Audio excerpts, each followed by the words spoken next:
Hello my dear friends and my dear students. आज मैं आपके लिए लेके आया हूँ अर्थशास्त्र की अति महत्वपूर्ण विषय वस्तु इलास्टिसिटी ऑफ डिमांड। यह जो विषय वस्तु है इलास्टिसिटी ऑफ डिमांड, यह आपने थोड़ा अंतर करना होगा। मैंने जैसे पहले भी बताया था अपने पूर्व के वीडियो में कि मांग का नियम और मांग की लोच means demand, law of demand and elasticity of demand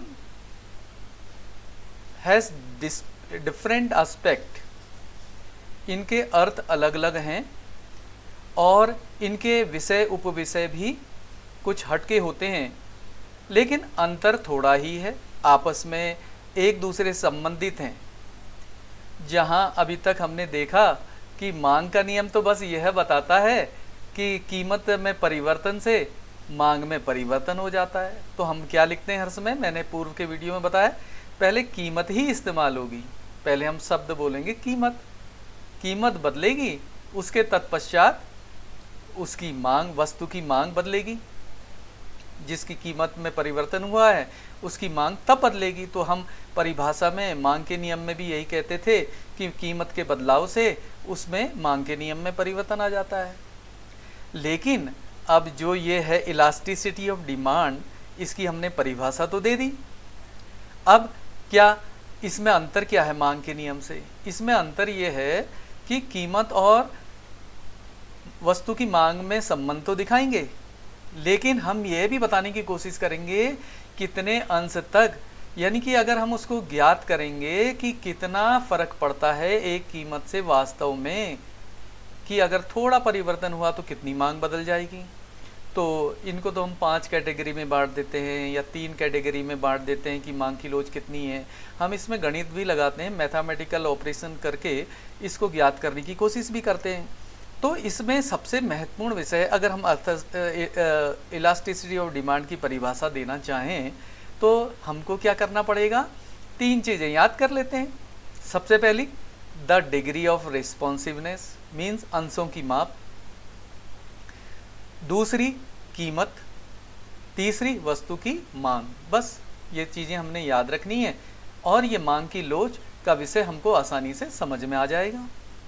तो अंग्रेजी में हम ये परिभाषा देखते हैं, the degree of responsiveness due to the changes in a price of a commodity and it changes its quantity demanded is known as elasticity of demand. ये simple परिभाषा है इलास्टिसिटी ऑफ डिमांड की, कि कीमत में होने वाले परिवर्तन से, कीमत में परिवर्तन हुआ, उससे उसकी मांग बदली, उस मांग को भी परिवर्तित कर दिया, उसके अंशों की माप माने द डिग्री ऑफ रिस्पॉन्सिवनेस, उसके अंश कितने डिग्री तक उसमें परिवर्तन आया, कितने अंशों तक, डिग्री मेजरमेंट कितना अंतर आया, बस इतना ही है। कीमत में परिवर्तन हुआ, उससे उसकी मांग बदली, तो कितनी मात्रा में, कितने अंश में, कितने डिग्री में उसमें मांग की लोच में अंतर आया, ये मांग की लोच ज्ञात हो जाती है भाई। जितना भी फर्क पड़ा कीमत से मांग पर, जो व्यक्ति की, उपभोक्ता की जो मांग थी, कीमत के परिवर्तन से जो उपभोक्ता की मांग में फ़र्क पड़ा, वही उसके अंशों की माप ही ये मांग की लोच है। तो अब मांग की लोच जो उसके अंश हैं, मैंने बता दिया 5 कैटेगरी में निकाल सकते हैं या 3 कैटेगरी में, जैसे भी विभाजित करना चाहें इस पर हम चर्चा करेंगे। अब सूत्र देख लेते हैं सिंपल से, इसका क्या बन गया। देखिए इलास्टिसिटी ऑफ डिमांड जो होती है, यानी कि elasticity of demand is equal to percentage changes in quantity demanded of commodity upon percentage change in price of a commodity. इसका मतलब ये हो गया कि हम जो मांग की लोच है वह बराबर है, ये प्रतिशत का चिन्ह भी लगा सकते हैं आप चाहें तो, जगह कम है तो आप परसेंटेज का चिन्ह लगा लीजिए।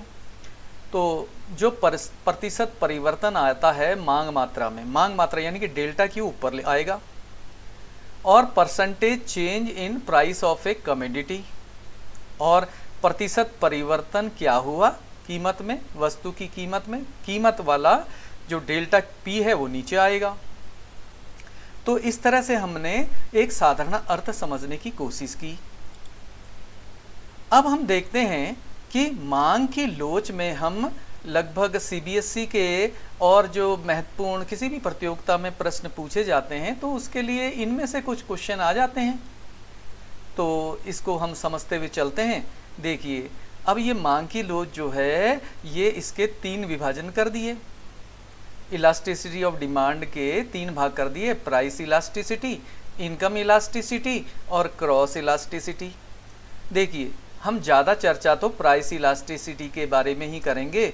इसके और विभाजन कर देते हैं कि इसकी डिफरेंट कैटेगरीज क्या हैं, और दूसरी तरफ हम देखते हैं कि कौन कौन से तरीके हैं जिससे कि मांग की लोच को ज्ञात किया जा सकता है, यानी कि उसको गणितीय रूप में या ज्योमेट्रिकल तरीके से कौन कौन से तरीके हैं जिससे कि हम इस कीमत लोच को या इस मांग की लोच को ज्ञात कर सकते हैं। अब हम ये समझ लेते हैं कि आपने जो वहाँ परिभाषा पढ़ी कि इलास्टिसिटी ऑफ डिमांड की, वही परिभाषा बिल्कुल एग्जैक्ट प्राइस इलास्टिसिटी की भी बनेगी, बिल्कुल एक जैसी होगी। जो आप परिभाषा इलास्टिसिटी ऑफ डिमांड की देंगे वही परिभाषा प्राइस इलास्टिसिटी की देंगे। इससे हटकर कुछ और भी होते हैं जिसको हम इनकम इलास्टिसिटी कहते हैं, और एक और चीज़ है जिसे हम क्रॉस इलास्टिसिटी कहते हैं। हिंदी में इसका अर्थ हो गया कीमत लोच, मांग की कीमत लोच, मांग की आय लोच और मांग की आड़ी या तिरछी लोच। ये इसके शाब्दिक करते हैं हिंदी में। तो अब हम देखते हैं कि जो ये इलास्टिसिटी ऑफ डिमांड के, हम इसकी चर्चा प्राइस इलास्टिसिटी, कीमत लोच, इनकम लोच या आय लोच और आड़ी या तिरछी लोच या क्रॉस इलास्टिसिटी, इसकी परिभाषा आगे वीडियो में करेंगे। अब हम देखते हैं इस वीडियो में, और हम जो चर्चा करेंगे यहाँ पे इस वीडियो में हम केवल चर्चा करेंगे different categories of elasticity of demand. जो ये परफेक्ट इलास्टिक डिमांड दी है, रिलेटिवली इलास्टिक डिमांड दी है, यूनिटरी इलास्टिक डिमांड दी है, रिलेटिवली इनइलास्टिक डिमांड दी है, परफेक्टली इन इलास्टिक डिमांड दी है, इनके बारे में भी इस वीडियो में चर्चा करेंगे। बहुत आसान विषय है, अगर हम इसको समझ जाते हैं तो समझने के बाद ये आसानी से हमें जानकारी और समझ में आ जाता है। अब हम देखते हैं, और ये जो विषय है कि हम कैसे ज्ञात करते हैं, इसके लिए मैं और वीडियो बनाऊंगा, तो आप इसे सब्सक्राइब कर लें ताकि ये वीडियो में आपको मिल सके। और हम यहाँ पे अब चर्चा करते हैं कि सबसे पहले प्राइस इलास्टिसिटी क्या है। तो यहाँ हम देखते हैं जो हमारी प्राइस इलास्टिसिटी ऑफ डिमांड है, यह क्या होती है? बिल्कुल वही होती है जो आपने इलास्टिसिटी ऑफ डिमांड की परिभाषा पहले पन्ने में पढ़ी थी, वीडियो की शुरुआत में पढ़ी थी। तो वही परिभाषा इसकी यहाँ दी गई है। The degree of responsiveness due to the changes in price. 3 ही चीज़ याद रखनी है। कौन कौन सी? डिग्री ऑफ रिस्पॉन्सिवनेस यानी कि अंशों की माप कहते हैं इसे। दूसरी चीज़ वस्तु की कीमत यानी कि हम कहते हैं प्राइस ऑफ ए कमोडिटी। तीसरी चीज़ quantity demanded of a commodity भी लिख सकते हैं यहाँ पे आगे, क्वांटिटी डिमांडेड। तो 3 चीज़ हो गई, कीमत, वस्तु की मांग मात्रा और अंशों की माप। तो हम कहते हैं परिभाषा आसानी से याद कर लेते हैं, the degree of responsiveness due to the changes in price. परिवर्तन किस में आया है? प्राइस में आया है। वस्तु की कीमत में परिवर्तन आया है तो उससे उसकी मांग मात्रा में क्या परिवर्तन आ गया, यही प्राइस इलास्टिसिटी ऑफ डिमांड है। The degree of responsiveness due to the changes in a price of a commodity and its changes its quantity demanded is known as price elasticity of demand. Now the formula for the price elasticity of demand is price elasticity of demand is equal to percentage changes in the quantity demanded of commodity upon percentage change in a price of a commodity। Simple, पहले भी यही परिभाषा पढ़ी थी। अर्थात ये हुआ elasticity of demand और प्राइस इलास्टिसिटी ऑफ डिमांड की हम एक ही अर्थ बता के और उसका सूत्र दे सकते हैं। अब हम यहाँ पे जो नेक्स्ट चीज़ पढ़ने जा रहे हैं वो है इनकम इलास्टिसिटी ऑफ डिमांड। तो इनकम इलास्टिसिटी ऑफ डिमांड क्या चीज़ है ये समझने की कोशिश करते हैं। बिल्कुल सारी चीज़ें वही रहेंगी, केवल यहाँ पे प्राइस की जगह इनकम आ जाएगा। डिग्री ऑफ रिस्पॉन्सिवनेस वैसा का वैसा रहेगा, प्राइस की जगह इनकम आ गया, इनकम ऑफ ए कंज्यूमर, और क्वांटिटी डिमांडेड ऐसी की ऐसी रहेगी। तो परिवर्तन इनकम इलास्टिसिटी है, तो परिवर्तन केवल इनकम में आएगा। अब कीमत का कोई उल्लेख नहीं होगा यहाँ पे। There is no use, we are not using the price but we are concerning with income here in this definition. अब देखते हैं परिभाषा क्या बनती है इसकी। The degree of responsiveness due to the changes in income of a consumer and it changes its quantity demanded is known as income elasticity of demand. Simple सी बात है कि अंशों की माप क्या है। जब इनकम परिवर्तन होती है कंज्यूमर की, तो जो मांग मात्रा है उसमें भी परिवर्तन आता है, यही इनकम इलास्टिसिटी और डिमांड है।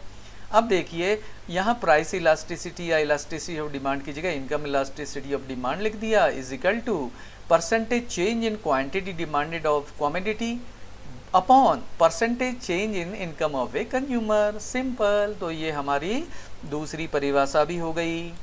अब हम देखते हैं यहाँ पे तीसरी परिभाषा जो है क्रॉस इलास्टिसिटी और डिमांड। इसको समझना भी कठिन नहीं है, लेकिन मैं आपको ऐसे समझाता हूँ कि हमारा अर्थशास्त्र जो है गणितीय रूप में या ज्योमेट्रिकल जब किसी चीज़ को बनाता है तो एक्स और वाई एक्सिस में दो ही जगह दिखा सकता है चीज़ें अधिकतर। अगर हमको किसी को स्पष्ट समझाना है, अब तो वेरिएबल्स काफ़ी इस्तेमाल होते हैं गणित में, लेकिन फिर भी सिंपल तरीके से जब हम समझाते हैं तो हमको दो वस्तु होती हैं। जैसे मान लिया जाए चाय और कॉफ़ी है हमारे पास। अब यहाँ पे हमने क्रॉस इलास्टिसिटी या आड़ी लोच में यही देखना है कि जब दो वस्तु हैं एक्स और वाई, अगर एक्स की कीमत बदल किसकी रही है, एक्स की कीमत बदली यानी कि चाय की कीमत बढ़ गई। अब वाई जो है उसकी कीमत थोड़ा कम है चाय की कीमत से, वाई की मांग मात्रा बढ़ गई। अब क्यों बढ़ गई? क्योंकि चाय की कीमत चाय की बढ़ी और मांग मात्रा वाई की बढ़ गई, यानी कि कीमत चाय की बढ़ी, हम मांग किसको रहे हैं, अब कॉफ़ी को मांग रहे हैं, तो इंक्रीज दोनों में ही हो रहा है। अब देखते हैं अगर मान लिया जाए उल्टा करके देखें कि समझते हैं कि चाय की कीमत कम हो गई।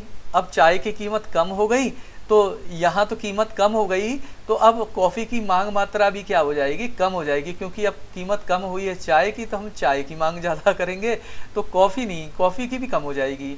तो यह है क्रॉस इलास्टिसिटी ऑफ डिमांड। तो हम इसको समझते हैं। इसमें थोड़ा सा दो चीज़ और बढ़ गई कि जो एक एक्स और वाई वस्तु का ध्यान देना होगा। एक की कीमत बढ़ेगी और एक की मांग मात्रा में परिवर्तन आएगा। तो इसको लेकर चलते हैं। डिग्री ऑफ रिस्पॉन्सिवनेस वही है। अब क्या आएगा यहाँ पे, फिर से प्राइस आ जाएगा लेकिन कमोडिटी एक्स का आएगा। एक वस्तु की किसी की भी प्राइस ले लो, जिसकी भी प्राइस लोगे वो फॉर्मूले में नीचे आएगा, जिसकी भी क्वांटिटी डिमांडेड लोगे वो ऊपर आएगा परिभाषा में। तो हम सिंपली बेसिकली लेके यही चलते हैं कि एक्स की कीमत में परिवर्तन दिखा देते हैं और वाई की मांग मात्रा में परिवर्तन दिखा देते हैं। तो आसान परिभाषा बन जाएगी, कोई दिक्कत नहीं है इसमें। चीज़ इसमें भी वही है पहली परिभाषाओं की तरह कि डिग्री ऑफ रिस्पॉन्सिवनेस है और यहाँ पे प्राइस है। किसका प्राइस है? कमोडिटी एक्स का है। कमोडिटी वही है, बस खाली एक्स लगा देना है। और यहाँ पे चेंज क्वांटिटी डिमांडेड वही है का वही है परिभाषा में, लेकिन खाली वाई लगा देना है। बस परिभाषा में कुछ परिवर्तन नहीं हुआ है, बस कमोडिटी के साथ एक्स लगा देना। जो प्राइस ऑफ ए कमोडिटी है उसमें एक्स लगा दीजिए और जो क्वांटिटी डिमांडेड है उसमें वाई लगा दीजिए। बस ये आपकी परिभाषा हो गई क्रॉस इलास्टिसिटी ऑफ डिमांड, हमारी सिंपल परिभाषा। The degree of responsiveness due to the changes in price of a commodity X and its changes quantity demanded of Y is known as cross elasticity of demand. The formula for the cross elasticity of demand is cross elasticity of demand is equal to percentage changes in quantity demanded of commodity Y. देखो हर समय सूत्र में जो मांग मात्रा है वो ऊपर आ रही है। जब मांग मात्रा डिमांड क्वांटिटी डिमांडेड ऊपर लिख रहे हैं, डेल्टा क्यू ऊपर आ रहा है, तो ये देखिए वाई भी ऊपर आ जाएगा ये वाला। और percentage change in price of a commodity x, अब प्राइस नीचे आ रही है तो कमोडिटी एक्स की चीज परिवर्तन हुआ तो हम यहाँ पे सूत्र में एक्स लिख देंगे। तो ये हमारी आड़ी तिरछी लोच या क्रॉस इलास्टिसिटी डिमांड थी। अब देखते हैं, मैंने जैसे बताया इस वीडियो में तो हम केवल यहाँ पे लेने जा रहे हैं different categories of elasticity of demand. तो इसमें 5 कैटेगरी हैं। 5 कैटेगरी समझना कोई कठिन नहीं है, हम आसानी से समझ लेते हैं। जो आपको वहाँ पे चार्ट दिखाया गया था उसमें से आप इनको रट लें पहले क्रमबद्ध तरीके से। हमने तो शुरुआत परफेक्टली इलास्टिक डिमांड से ही की है। हमने इसकी जो शुरुआत की है परफेक्टली इलास्टिक डिमांड से करें। आप क्रमबद्ध जब भी नोट्स बनाएं तो एक तरीके से ही बनाएं ताकि आपने जो भी समझा है वो हर समय के लिए आपको समझ में आ जाए। तो है तो कुछ नहीं इसमें, लेकिन हम ये 5 कैटेगरी हैं, यानी कि जैसे हम कहते हैं कि भाई हमने निकाल ली, गणित में निकाल लिया भाई इलास्टिसिटी, ये सब भाववाचक चीज़ है तो हमने इसको यूटिल्स में मापने का प्रयास करते हैं मान लिया जाए, और क्रमवाचक तरीके से भी, ऑर्डिनल तरीके से भी रख सकते हैं और कार्डिनल तरीके से भी रख सकते हैं, ऑर्डिनल कार्डिनल। तो क्रमबद्धता तो नहीं, यहाँ पे हम निकाल ही रहे हैं इलास्टिसिटी, तो उसके 5 चरण बना दिए कि भाई अगर कोई परिवर्तन होगा, बीच में मान लेते हैं इकाई, यानी कि जितनी कीमत थी उतना ही मांग में परिवर्तन हुआ। अब एक तरफ क्या होगा, इकाई के एक तरफ तो होंगे परफेक्टली इलास्टिक और साथ में रिलेटिव इलास्टिक, दूसरी तरफ यूनिटी के होंगे परफेक्टली इन इलास्टिक और रिलेटिवली इन इलास्टिक डिमांड। ये 5 हो गए आपके। हम जब क्रमबद्ध तरीके से इनको समझने की कोशिश करते हैं। देखिए परफेक्टली इलास्टिक डिमांड है, जैसे मान लिया जाए कि कोई भी रिएक्शन होता है, हम बाज़ार गए, हमने सुना भाई कि कोई चीज़ बहुत सस्ती हो रही है, हम रेगुलर इस्तेमाल जाते हैं बाज़ार में, हमको पता है रेटों के बारे में, हमने देखा कोई चीज़ बहुत सस्ती है और क्वालिटी भी अच्छी है, तो हमको तुरंत असर पड़ेगा कि हम ज़्यादा ले लेते हैं इसकी मात्रा। तो यही जो हमारे रिएक्शन होते हैं यही इलास्टिसिटी को बताते हैं, यानी कि प्रतिक्रिया। हम किसी के बारे में जो भी परिवर्तन हो रहा है उसके में प्रतिक्रिया दे रहे हैं तो वो इलास्टिक है। अगर हम प्रतिक्रिया नहीं दे रहे हैं कीमत के बढ़ने घटने से तो वह इन इलास्टिक है। तो इससे संबंध में एग्जाम्पल भी पूछ लेते हैं, कौन सी चीज़ किस कीमत के परिवर्तन से दूसरे मांग में फर्क पड़ता है, नहीं पड़ता है। अगर पड़ता है, कीमत के परिवर्तन से मांग मात्रा में फ़र्क पड़ता है तो वो इलास्टिक है। अगर कीमत के परिवर्तन से कोई फ़र्क नहीं पड़ रहा है मांग मात्रा में तो वो इनइलास्टिक है। तो हमने 5 जो कैटेगरी बनाई हैं उन पर हम चर्चा करते हैं। जो category, different categories of elasticity of demand are, so first one is perfectly elastic demand. अब इसमें क्या है समझ लेते हैं। देखिए चित्र से ही समझ लेते हैं, फिर हम परिभाषा पे आते हैं। यहाँ देखिए कीमत है, ये 0 पॉइंट है, यहाँ पे ये जो गया ये एक्स एक्सिस है, सॉरी यहाँ पे एक्स एक्सिस दिखाना था, ये थोड़ा सा गलती हो गई है, इसको सुधारना होगा। एक्स एक्सिस बनाएंगे इसको और ये वाई एक्सिस बनाएंगे। देखिए यहाँ पे ये समझदारी से काम करना होगा। एक्स एक्सिस हर समय यहाँ होता है तो, और वाई एक्सिस यहाँ होता है, तो आप कृपया करके इसको सुधार लें। तो अब यहाँ पे सबसे पहले है क्वांटिटी डिमांडेड, एक्स एक्सिस में आया, और वाई एक्सिस में जो आया हमारा कीमत आई हर समय। तो ये जो कीमत और क्वांटिटी में हमने जो संबंध दिखाया अभी तक इन इलास्टिक में, वही संबंध देखना है। अब हम यहाँ देखते हैं कि परफेक्टली इलास्टिक है तो भाई थोड़ा भी कीमत में परिवर्तन या बहुत कुछ भी परिवर्तन ना हो कीमत में, या थोड़ा परिवर्तन हो तो भी मांग मात्रा में बहुत ज़्यादा अंतर आ जाता है। इसी को कहते हैं, देखिए कीमत तो स्थिर है, कीमत 0 से जितनी कीमत है ये बनी हुई है, 10 रुपये कीमत है तो 10 ही बनी हुई है। लेकिन उपभोक्ता पहले यहाँ था, देखिए D1 पर था, यहाँ तो P1 और P कीमत यही है, बस इसमें बदलाव हुआ ही नहीं होने पर भी मांग मात्रा पहले D1 थी, अब वो D2 हो गई है। तो यह जो परिवर्तन आपने देखा D1 से D2 का, यही क्या कहलाता है, परफेक्टली इलास्टिक डिमांड। अब हम इसको समझने की कोशिश करते हैं जो हमने अभी बताया।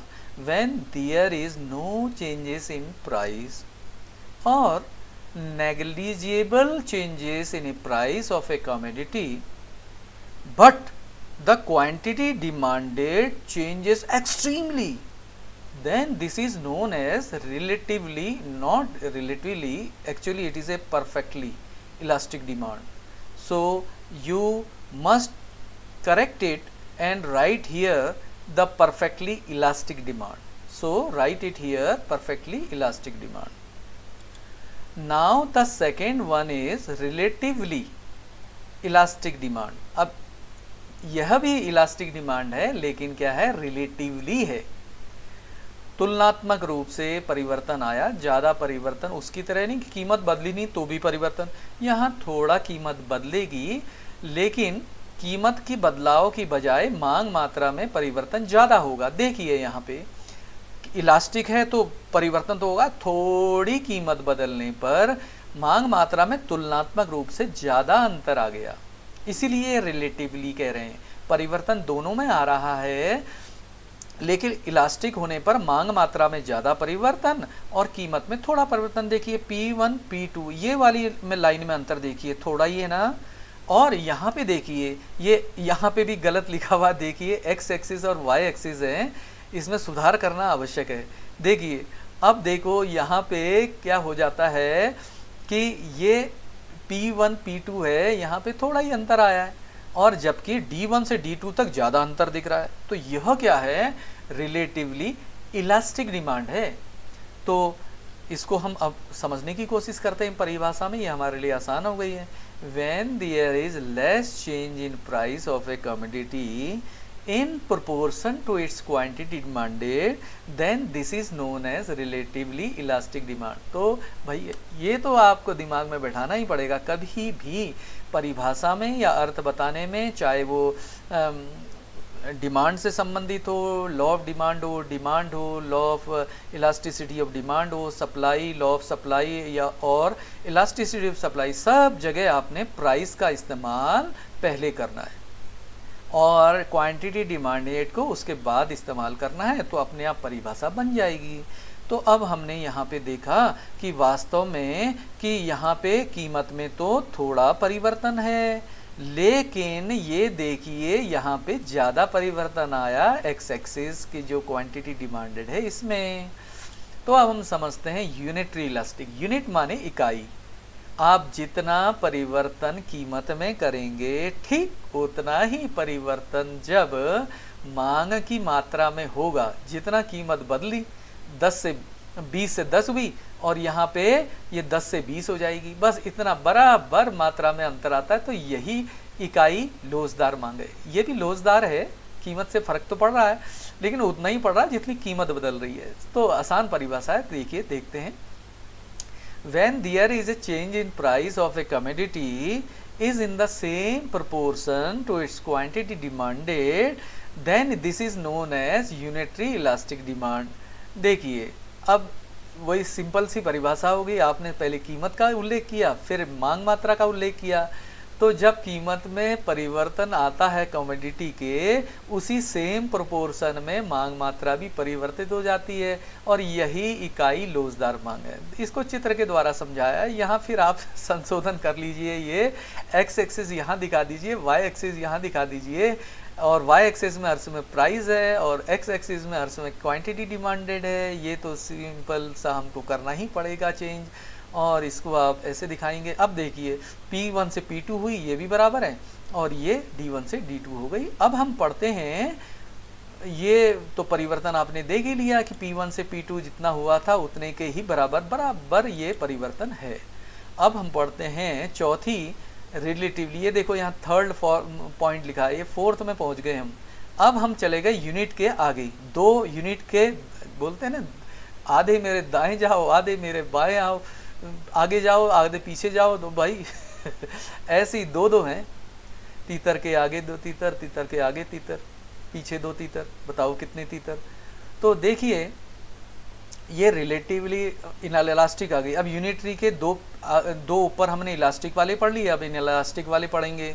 इनएलास्टिक लिखा है, देखिए इनएलास्टिक माने कीमत में परिवर्तन ज़्यादा और अब मांग मात्रा में अंतर परिवर्तन कम, यह ऐसा हो जाएगा इनएलास्टिक में। तो देखिए कीमत इतनी ज़्यादा परिवर्तित हुई है, पहले जितनी भी थी उससे काफ़ी कम हो गई कीमत, देखो जीरो से, यहाँ पे भी एक्स एक्सिस और वाई एक्सिस का अंतर है, तो ये सुधार करना आवश्यक है। तो देखिए, ये देखिए इतनी कीमत कम हुई लेकिन मांग मात्रा में उतना परिवर्तन नहीं दिखाया जा रहा है रिलेटिवली। तो अब हम इसको समझेंगे, when there is a changes in price of a commodity. देखिए प्राइस आएगा पहले, तो जब प्राइस में जो चेंज आया कमोडिटी के इज मोर देन, प्राइस जो है ज़्यादा परिवर्तन आया, its quantity demanded, then its quantity demanded, then this is known as relatively inelastic demand. तो अब देखते हैं, हम इसको समझने की कोशिश करते हैं। यहाँ पे कीमत में ज़्यादा अंतर आ रहा है और यहाँ पे कीमत में उतना अंतर नहीं आ रहा है क्वांटिटी डिमांडेड में। तो अब हम चलते हैं फिफ्थ वन में, ये फिफ्थ, यहाँ भी थर्ड लिखा गया है, इसको फिफ्थ पढ़ लेते हैं, लास्ट इस वीडियो की जो चीज़ बताने जा रहे हैं। फिर अगली जो महत्वपूर्ण चीज़ें हैं जिसमें हम मेज़रमेंट करेंगे इलास्टिसिटी और डिमांड का, उसके लिए मैं नेक्स्ट वीडियो लेके आऊँगा आपके लिए। तो देखते हैं परफेक्टली इनइलास्टिक डिमांड। तो इसमें क्या होगा, देखिए ये एक्स एक्सिस, यहाँ पे भी वाई लिखा हुआ है, इसको एक्स एक्सिस कर लीजिए। यहाँ से ये मांग मात्रा कुछ परिवर्तन ही नहीं हो रहा है, बिल्कुल परिवर्तन नहीं कर। कीमत यहाँ थी P1 से घट के इतनी नीचे आ गई, बहुत कम कीमत हो गई, लेकिन मांग मात्रा वाला परिवर्तन ही नहीं करना चाह रहा है बिल्कुल। भाई मान लिया जाए नमक दे लो, इनइलास्टिक है परफेक्टली, लगभग कि आपने महीने में जितनी ज़रूरत है उतना ख़रीद के रख लिया है, अब उसमें वो 20 रुपये का से बजाय 10 रुपये में भी नमक मिल रहा है, नमक का पैकेट, तो आप स्टोर नहीं करना चाहोगे, गल भी जाता है, स्टोर करने में भी दिक्कत है, जब ज़रूरत होगी तब खरीद लेंगे, कम है नहीं मात्रा उसकी। तो देखिए ये इनइलास्टिक डिमांड हो गई। देखो कीमत में इतना परिवर्तन भी हो जाए तो भी मांग मात्रा जितनी ज़रूरत है हम उतनी ही खरीदेंगे, तो ये इसमें कोई परिवर्तन नहीं आ रहा। तो यही कहते हैं, अगर टिकाऊ वस्तु होती तो आदमी ज़रूर बिल्कुल बिल्कुल खरीद लेता। तो ये हमारी आज जो थी वीडियो थी, इसमें इलास्टिसिटी ऑफ डिमांड के बारे में हमने आपके लिए बताया, उसके प्रकार बताए और कैटेगरीज बताई गई। तो आपको ये वीडियो पसंद आया है तो इसको लाइक कीजिए, मेरा चैनल सब्सक्राइब कीजिए। आगे इसी तरह से मैं आपके लिए विभिन्न वीडियो लेके आता रहूँगा अर्थशास्त्र से संबंधित। Thank you.